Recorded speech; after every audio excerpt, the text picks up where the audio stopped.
मम ज्ञानतिमिरन्धस्य ज्ञानाञ्जनशलाकया चक्षुरुन्मिलितं येन तस्मै श्रीगुरुवे नमः। श्रीचैतन्यमनोभीष्टं स्थापितं येन भूतले स्वयं रूपा कदा मह्यं ददाति स्वपदान्तिकम्। हे कृष्ण करुणा सिन्धु दीनबन्धु जगत्पते गोपेश गोपिका कान्ता राधा कान्ता नमस्ते। सप्तकाञ्चन गौरंगी राधे वृंदावनेश्वरी वृषभानुसुते देवी प्रणमामि हरिप्रिये। जय श्री कृष्ण चैतन्य प्रभु नित्यानंदा श्री अद्वैत गदाधर शिवसादि गौर भक्तवृंदा। हरे कृष्णा कृष्ण कृष्ण हरे हरे, हरे राम राम राम हरे हरे। नमामि विष्णु पदाय कृष्ण पृष्ठाय भूतले। I keep saying the same thing again and again. Hare Krishna. Welcome. So we are at the tail end of the chapter, and this last part of the chapter is very, very powerful. I hope you all read it. When we do the workshop, so I'm again saying that we'll do a little workshop on anger. I'll quickly finish the slides. So please sit with a pen or paper where you can write, or your iPad, or Remarkable, or whatever, wherever you write it. Because, and I do want to request everyone to turn on the cameras when we do that. All right, so we are at the last part of the chapter, which is the demoniac nature. Krishna has explained very in a great detail about the demoniac qualities, the philosophy, the activities. And towards the end of the chapter, he is trying to explain that what is it, what is the cause of a demoniac nature? Where is it actually arising from, or where is the beginning of the demoniac life? This is very powerful, because if we know where the beginning is, then we don't get caught up in the middle. Okay, if I know that, okay, I'm going to take a wrong route, then I can change my driving direction, and I'll not take that route, because it's not going to lead me to Radha Govinda temple. Like that, it's important to know the beginning of the demoniac nature. Yes, one may say that the beginning of the demoniac nature is more of passion, more of ignorance, but no, Krishna is not saying that. Krishna is saying more of passion, more of ignorance lead to the three qualities that lead to the beginning of the demoniac nature. And as we studied, the demoniac nature is what is the difference between a divine and demoniac nature at the very basic? The difference between the divine and demoniac nature at the very basic is that the demoniac refuse to order the scriptures, the Vedic injunctions, and the divine are the one who want to follow the regulatory principles. So Krishna is saying, Trividham narakashedam dwaram nashanam atmanaha kama krodhas tatha lobhas tasmad etat trayam tyajet. There are three gates leading to this hell: lust, anger, and greed. Every sane man should give this up, for they lead to the degradation of the soul. So we have studied this in the summary of Bhagavad Gita, or the contents of Bhagavad Gita summarized in chapter 2, that Kama Esha, Krodha Esha, Rajagun Samatvaha, Mahashano Mahapapma, Videnvahi Veridam, right? So it's like theoretically it is clear that the lust, unfulfilled lust, leads to anger, and then the anger leads to bewilderment, and all so on and so forth. To understand that this is a beginning, so lust is the beginning. Lust then leads to anger, and that leads to greed. So sane man, if I'm considering myself as a sane man, I need to give these up, for they lead to degradation of the soul. Now the question arises is that we study that whatever is present in this material world is actually a perverted reflection of what is reality in the spiritual world, right? So that means that there is a reality in anger, lust, anger, and greed in the spiritual world. So when Krishna says, give these up, what does it really mean? Because we cannot really give up our feelings. These are the feelings, right? Lust, anger, greed. We cannot really give it up. So what does it really mean? Give these up. What does it mean? Tyajet means give it. Tyaga, right? Give up. So what does it mean? Tell me. Hare Krishna, Mataji. Hare Krishna. So it means actually give up lust, anger, greed, where your own sense gratification is concerned. Okay, Okay. so So, for your senses, to keep them under control, you have to give up all this.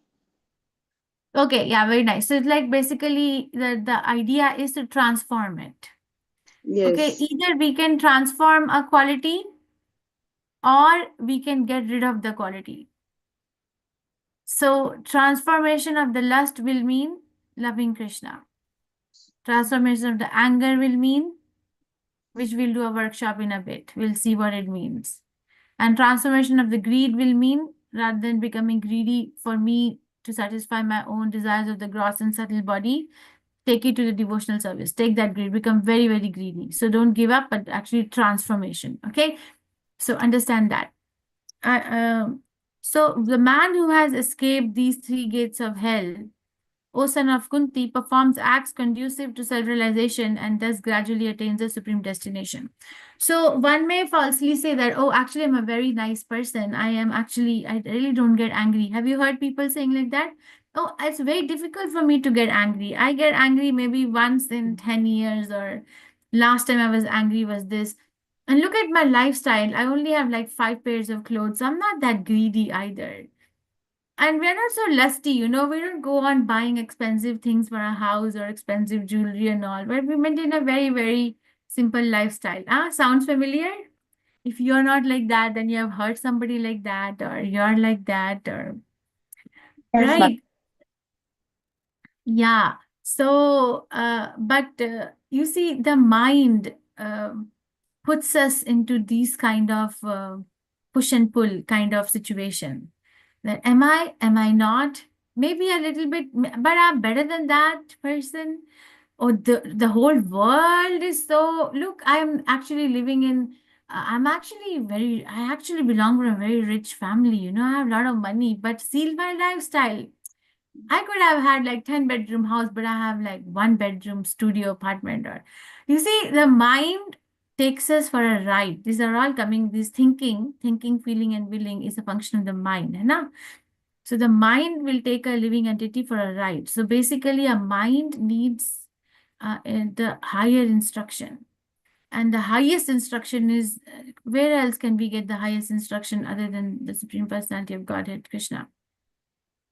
So, so here in this verse, Krishna is giving a benchmark that one who has given up or transformed these qualities of lust, anger, and greed, what will they do? Okay, they're not gonna be like, okay, I'm only going to live in 5 pair of clothes and I only buy a sixth pair if one of them is completely worn out, or I'll not get any other shoes other than one pair of shoe, or I'll only buy jewelry, or I actually don't want jewelry. Should I? Maybe there's a sale at Tanish. You see, the thing is, Krishna is giving a benchmark that actually, what are we really doing? We're doing the acts to conducive to self-realization. Okay, we are not in this push and pull, or we're not in this tug of war of thoughts which are concocted by the mind. We're actually doing something which is conducive to self-realization. And what is that something? It is following the rules and regulations. Am I following the rules and regulations which have been given to me by the acharyas? Okay, so basically, Krishna consciousness or Krishna's instructions are helping us to cut the knots. They're clearing the path. If we are walking through a very dense place, what will help is to make it less dense, right? To cut the path, clear it up so the path is clear. So these thoughts are like weeds and bushes and thorns and, trees like that. So Krishna consciousness helps us to go that, okay, what does it mean that I am actually escaping these three gates of hell? Is I am actually how attentively I am following the rules and regulations which are given. Because if I'm not following the rules and regulations and I'm stuck in these moral codes or this tug of war or push and pull of the mind, then I'm not bringing myself to the spiritual platform. I'm still in a very material platform. Yeah, because I'm still very stuck to this bodily concept. So lust, anger, and greed. three three enemies of the mind. So, and then Krishna goes to say that there's different rules, and then the rules and regulations are different for different varnas and different ashrams. It's not a cookie cutter. It's not same for everyone. And if we understand what is my varn, what is my ashram, then we can be very, very focused and channelize our energy as to what is it that I'm supposed to follow. I'm not a sannyasi. It's not that I'm not going to have to pay the taxes. It's not that I'm not going to have to send my children off to school, or I'm not going to have to, look after the house where I am. Because what happens is, if we try to look at somebody else's varna and ashram and follow that and forget where we are placed, then it gives rise to a lot of other unwanted emotions like guilt, which is a very big one. And guilt is not a bad thing, but guilt, for the 4 stages of guilt, okay, but then the problem happens when that guilt becomes toxic. Then you again get stuck. Or we start comparing other devotees of our varna or our ashram, that they are this much, look at their house, they are doing so much nice deity worship, they are doing, their children are reciting Srimad Bhagavatam 18,000 verses, or they're doing this, they're doing that, then also. Okay, so it is my own journey, and I have to elevate my own self. I have to ask my own self, why am I in Krishna consciousness? So then only will we get the personalized, customized version of Krishna. Otherwise, we're always like, on a lookout outside. Am I making sense? So Krishna is telling, give up the demoniac qualities. The beginning is lust, anger, guilt, lust, anger, and greed. And how do you do it? Transform it. And how do we transform? By following the rules and regulations. But following the rules and regulations have to be done with extreme attention, caution, and mindfulness. Don't try to be something which we are not. Okay, I'm not a brahmachari. I'm not a vanaprasth. I'm not a grahastha, whatever may be the case in each and individual case. So if we do what we are meant to do, then others will be helped as well. If a sannyasi starts acting as grahastha, then everybody gets confused who's who, right? Or if a brahmachari starts acting as vanaprasth, then or a grahastha starts acting as sannyasi. My Guru Maharaj, I told one, I'm sorry. He said in Vrindavan, it was a few years ago, there was this lady, she was newly married. She came to him and she said, Maharaj, I got married to this devotee. He's a very nice devotee. I thought I will advance in my Krishna consciousness after marriage. And that's what was told to me also. But all he does all day is read Chaitanya Charitamrita. He gives me his clothes to wash. He asks me to give him prasadam. But all he does every day is just read Chaitanya Charitamrita. We don't talk. We don't share our lives. What should I do? So basically, she was in distress. So Guru Maharaj said that he said, I'm a sannyasi. I don't know how to help you.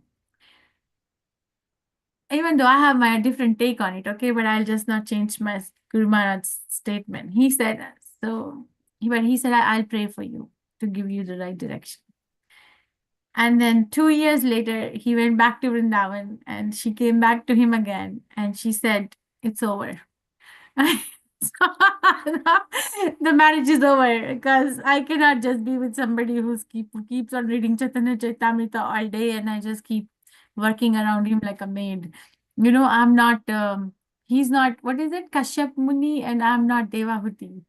Right? What's that? So be Kardamuni.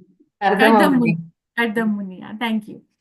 And I'm not devotee. So basically, you see, our scriptures can bring out contradictory statements for us. So yeah, Shastra vidhim utsarja vartate kamakaritah nasa siddhim avapnoti na sukham na param gatim. So again, there's a word of caution, and if you don't do it, then what happens? The information, okay? Information, by the way. The other day I went to Gita Nagri and I was like, Kishori, are you going to cook? I said, I'm not cooking the feast, but I'm cooking for the deities. I said, oh, no pressure. I just miss your cooking, but no pressure. So like that, Krishna is saying no pressure, just an observation that you know, if you don't follow the scriptures, no pressure, but this is what happens. But he who discards scriptural injunctions and acts according to his own whims attains neither perfection, na siddhim, no happiness, and na paramgatim, and no supreme destination. No pressure for you to not follow lust, anger, greed. But if you don't follow, then you know, just understand that there'll just be no perfection, there'll just be no happiness, and there'll just be no supreme destination. Again, no pressure. So this is interesting way of teaching, huh, Krishna? This is like this is a way to teach to somebody, even to a disciple, right? Arjun is acting as his disciple at this level, or a child who has grown up, who's on the above 16 years of age. There's no pressure, my child, no pressure. But if you don't do this, then these are the benchmarks that you're going to have to achieve. No pressure. So, so Krishna is saying a couple of things. Prabhupada explaining in the purport that it does not follow, we degrade ourselves. So we become the cause of our degradation. Huh? We cannot pass the baton to someone else or something else. Because I didn't follow the rules and regulations, I degraded myself. Like I did not take proper precaution, and I went and sat with a person suffering with flu very near and shared a drink with them. I got the flu, no pressure. Okay, so ultimately it does not, and then there are stages that he's explaining. Let me see if there's a slide like that now. Okay, says first he says, one who does not come to the stage of understanding the Supreme Lord does not follow the rules and regulations, we degrade ourselves. So we are not even acting at the humankind or mankind platform. And ultimately, even if I'm reading from the purport, even if he follows the rules and regulations and moral principles, but does not come to the understanding of the Supreme Lord, then all his knowledge becomes spoiled. Because the moral conducts and moral conducts and rules and regulation in itself are not enough. But the third hierarchy is, even if he accepts the existence of God, but does not engage himself in the service of God, his attempts are spoiled. So just theoretical knowledge, okay, God is there, I am there. Okay, God, you do your job, I'll do my job. You see, the perfect example of this is Nalakuvir and Manigriv. Oh my God, you should hear these series by Radha Govind Maharaj on Radha Damodar Leela. Says that these boys, Nalakuvir and Manigriv, they are Kuber's son, right? They're in Kailash and Lord Shiva's abode. They are in Mother Ganges. So they are aware who is Narad Muni. They're not like oblivious to the fact of who Narad Muni is. But when they are in an intoxicated stage, and Narad Muni is coming, the girls around them are very like saying that Narad Muni is here, he's a saintly person. You know, they are like heavenly ladies. They know if we don't respect a saintly person, what can be the repercussions. So cover yourself up, otherwise we'll get cursed, right? But then Radha Govind Maharaj says that Nalakuvar and Manigriv think, you see, that Narad Muni is a sannyasi. So, and we are young men. So why does he have to come this way only? He can go any other way. Like, why this way? And anyway, even if he's coming this way, let him do his job, we will do our job. So basically, the mind can rationalize things. There's a perfect example that pastime, and of course, it goes more deep, is a perfect example of how our mind can rationalize and take us out of following the rules and regulations. We can try to make, okay, let me do this adjustment, let me do that adjustment. And then in material world, Vishashika Prabhu says this, the attention goes where the consciousness flows. So our power of attention goes where our consciousness is flowing. So if my consciousness is flowing in rationalizing, then my attention and my full energy will go over there. That will happen. Okay, nowadays there's a lot of like this talk about power of manifestation and all that stuff, but we learned this from Prabhupada a long time ago. Prabhupada was used to sit with the atlas, the globe, right? The whole globe. And he would tell, okay, we need to take Chaitanya Mahaprabhu's movement here, here, here. Like, he would mark the countries, the places. And he said it's just a matter of time that is separating us from this particular movement being spread all over the world. There's power of manifestation. So, but if nowadays the people are saying that use it to satisfy your own whimsical desires, which is a very dangerous place. You see, it's that's why I don't like listening to motivational speakers so much, because they don't take us to a higher level. They motivate us to satisfy the lower desires. It's a very dangerous place to be in, if not properly taken care of.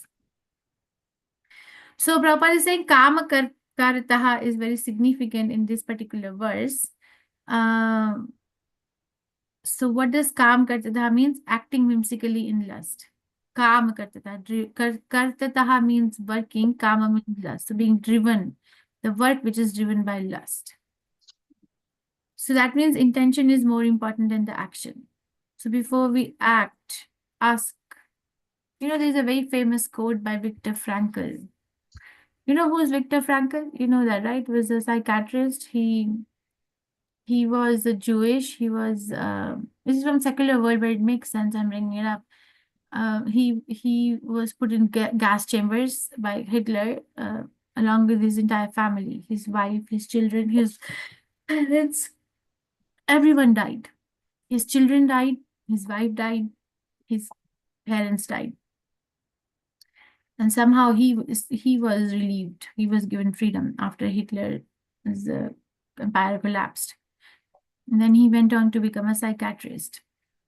And he used that time of his life to be of service to the generations. So he said this, between stimulus and response, there is a space. Okay, and in that space lies our choice. And in our choices lies our freedom and growth. So basically, the intention is more important than the action. But we'll not be able to have correct intention if we don't have the correct direction or association or knowledge, sorry. Okay, so and then he finishes by saying, Tasma Shastram Pramanam Te Karya Akarya Vyavastito Gyatva Shastra Vidhan Noktam Karma Kartum Ihar Hasi. One should understand what is duty and what is not duty by the regulations of the scriptures. Knowing such rules and regulations, one should act so that he may gradually be elevated. Bhagavad Gita is one book which has everything. You see, setting the boundary. Krishna, we read so many things or hear so many podcasts on how to set a boundary, do this, but Krishna is speaking about it. Set a boundary. Okay, what is duty and what is not duty by the regulations of the scriptures. Don't be driven by doing something which is out of the regulation. What I mean by that is, I'll give you the example. I think I gave this example before. In January 1st week, we went to New York. Okay, my nieces were visiting from Berlin, and we went there. And we were walking, and then there was this man who had this. He had a cardboard written with hand that homeless, hungry, please give money. Why lie? I will use your money to buy weed. Why lie? So like, so people were like very, because you could see, like, even my own children, my own nieces were like, oh, this person is so honest, so honest. I said, honestly dishonest. So we don't give there, okay? Because this is not according to the regulation. We can give Krishna prasadam. We don't have to give money. We can give something. We don't have to be so hard-hearted that we just like find a fault and just pass by. But we can, or if we don't have anything, we can pray, do something which is conducive to the growth. But the thing is that this is how we get cheated if we don't have the intelligence or the knowledge of the Shastras, that what is to be done and what is not to be done. So one who is directly, so Prabhupada writes in the purport, he emphasizes that one who has directly taken to Krishna consciousness, directly taken to chanting and devotional service, then that person understand that that person has already come to the conclusion of the Vedic literature because he's directly engaged. Okay, but not everybody is able to do that. Not so Krishna wants to accommodate everyone. So for that person who's not able to do that directly, there are rules, there are regulations, there is the discrimination of what is duty, what is not duty in the Vedas. Because Krishna does not want to ignore anybody. Okay, but the verdict is for both people who have taken it directly to the process of devotional service and people who have not taken directly to the process of devotional service, the common foundational platform is accept the regulations of the Shastras without argument. Just accept it. Okay, like and then why the question may be raised, why accept the Shastric injunctions? Why not accept the injunctions of a very big leader or a very great personality or very rich person? Why Shastric injunction? Tell me. Why is the common foundation to accept Shastric injunction and not the injunction set by somebody who's a very good leader, very rich person, very influential, good actor, good sportsman?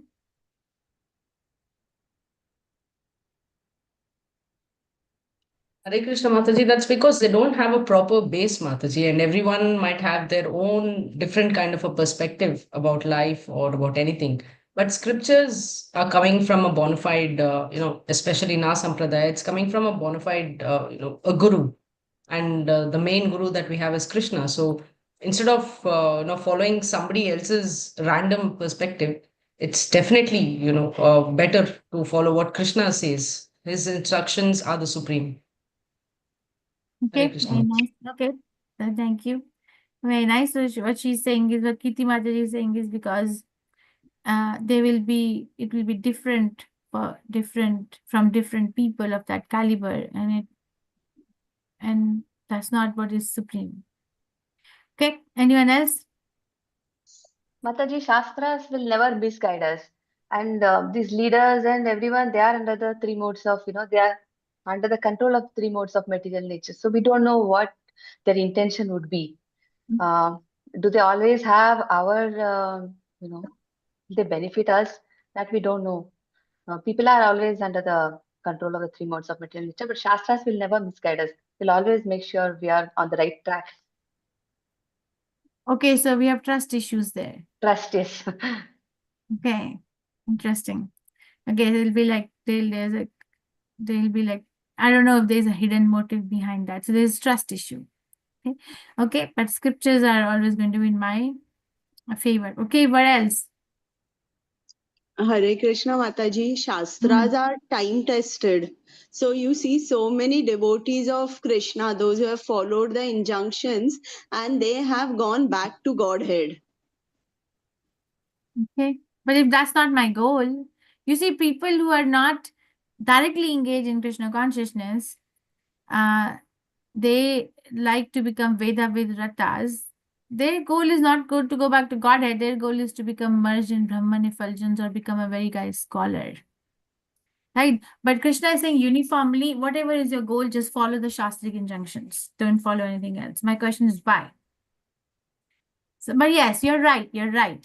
It's a very valid point that, So you open this, the Bhagavatam and you can read that there are so many devotees. Okay, they may attain the Brahman feature, but later on they still go back to Krishna.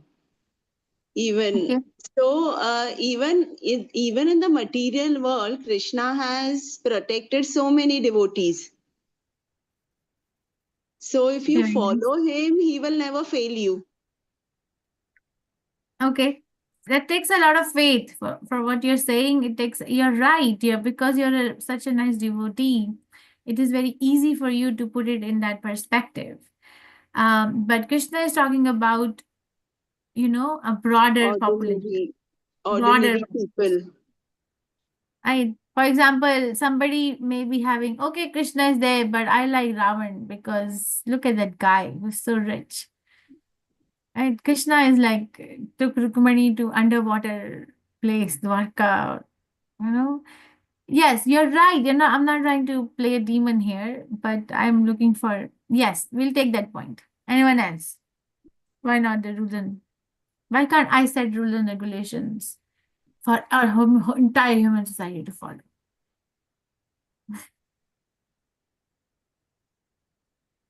Once I heard a speech, I think I was watching a documentary on nuclear weapons. I think it was over 8-9 years ago. But I remember the leader was speaking, and it was like not a very rich country. The literacy rate of that country is less than 2%, okay? But they were talking about building the nuclear weapon. And he was saying, I heard it very strongly with a lot of emotion. He was saying, if needed, we will eat grass, but we will make the nuclear weapon. You see, he was like heard by lakhs and lakhs of people, and it was recorded, and there was a documentary on it that they're so powerful. To us, it sounds so idiotic. We will eat grass, but we'll build nuclear weapon. The answer is in the puppet, if you have read, because the 4 principal defects in conditioned life disqualify one from putting forth rules and regulations. Okay, so there are 4 principal defects in a conditioned soul. Because our senses are imperfect, we get illusion. Because we get illusion, we commit mistake. But then to hide those mistakes, we cheat. So these are the 4 principal defects. And the Shastras, the Vedic injunctions are free from 4 principal defects at all times, not just at the present time. Okay, so Prabhupada is giving a very powerful statement in the last paragraph of this purport that in human society, actually the aversion to the principles of understanding Krishna is the cause of all fall downs. So if we think that I'm falling down in something, that means I am getting attracted to something other than Krishna. Something else is taking importance in my life, more important than my own Krishna consciousness. Okay, so that's one liner which can actually save us or make us aware, at least be aware. If we can't fight it, become aware that this is happening in any phase of our life. Okay, then you can read the purport. I also like this part of the purport, that those in the modes of passion and ignorance deride the scripture. They deride the holy man. They deride proper understanding of the Supreme Personality of Godhead. They disobey the instructions of the spiritual master, do not care for regulations of scriptures. In spite of hearing the glories of devotional service, they are not attracted. Like the perfect example is Mother Sita. If you read Valmiki Ramayana, she's glorifying Lord Ram, sitting in Ashok Vatika of Ravan. And he's hearing it. He's hearing it. She's glorifying, he's hearing it. But he is getting more and more angry by hearing about the glorification of Lord Ram from the holy mouth of Mother Sita. Who else can better describe the qualities of Lord Ram than her? And this person was getting more and more angry because of the demoniac tendency. Any questions? Because I want to go to the workshop. I want to do a little workshop on anger today, which I think will be very helpful. So understand the last 4 verses are very deep. They're very deep. My friend actually did a series on 6 enemies of mind, and she spoke over, I think, 1.5 hours on each of 6 qualities, 6 enemies, and lust, anger, and greed was very nice. But I picked up anger from her workshop to do here. So understand that Krishna in these verses is first of all telling us where the beginning of demoniac life is. And second is how do we know that we are aversing the demoniac life is by following the Vedic injunctions. Now, why follow Vedic injunctions? Because if we don't follow Vedic injunctions, there's no pressure, but there will be no siddhi, no sukham, and no param gati. No pressure. So, okay, but why not? I can't set my own rules and regulations. This is a link to next chapter where Arjun will ask what is the destination of that person who builds his own faith and does not follow injunctions of the Shastras. Why can't? Because the 4 defects of conditioned soul prohibits one from setting those rules and regulations. And then if a person is inflicted by modes of passion and ignorance, then what are the things that they are deriding? Okay, so it's the effect of mode of passion and ignorance. Questions, reflection, realizations, corrections? If no, then let's take few minutes. You have a pen or a paper, everyone? Or you have something? Can you Yes, all turn on your Mataji. cameras?